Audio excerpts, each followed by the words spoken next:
नमस्ते, राम राम। आज की कहानी क्या है? एक सीख है। एक वृद्ध महिला बस में सफ़र कर रही थी। वो बस में बैठी थी। एक जगह बस रुकी और एक बहुत घमंडी सी लड़की उस बस में बड़बड़ाती हुई चढ़ी और उस वृद्ध महिला के बाजू में बैठ गई।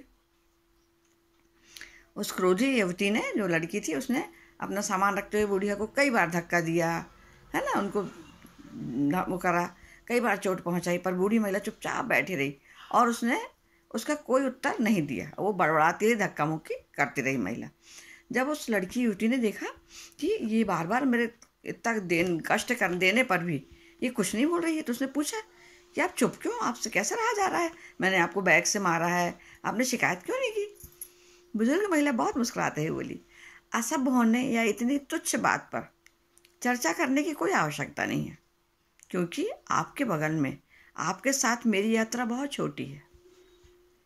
इतनी छोटी कि अगले स्टॉप पर मैं उतरने जा रही हूँ और उतरने के बाद मुझे ये घटना याद भी नहीं रहेगी।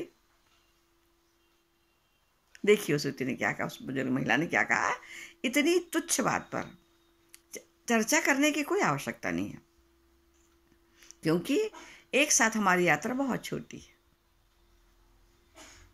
ये हमको अपने जीवन व्यवहार में ले ही आना चाहिए। हम में से प्रत्येक को समझना चाहिए ये बात कि दुनिया में हमारा समय बहुत कम है। इसे बेकार के तर्कों में, ईर्ष्या में, दूसरों को क्षमा न करने में, असंतोष में, बुरे व्यवहार में अपना समय बर्बाद या अपनी ऊर्जा समाप्त नहीं करना चाहिए। शांत रहना सीखना चाहिए। हमारी यात्रा बहुत छोटी है। क्या किसी ने आपको धोखा दिया है, धमकाया है, अपमानित किया है? फिर भी तनावग्रस्त ना हो, भूल जाइए इन बातों को, है ना। किसी ने मन को चोट पहुंचाई है, शांत रहिए, थोड़ी देर में वो बात आई गई हो जाएगी। हमारी यात्रा की लंबाई कोई नहीं जानता।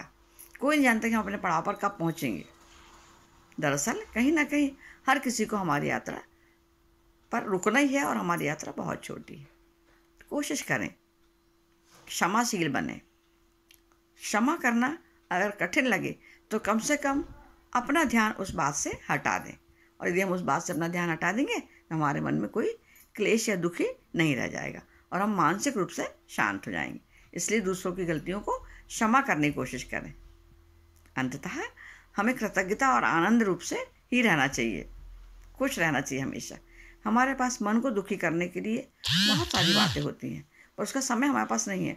इसलिए हम अपनी यात्रा को छोटा समझें और सबके साथ शांतिपूर्वक, हंसी खुशी, पूर्ण रूप से खुश रहना सीखें। नमस्ते, राम राम, धन्यवाद।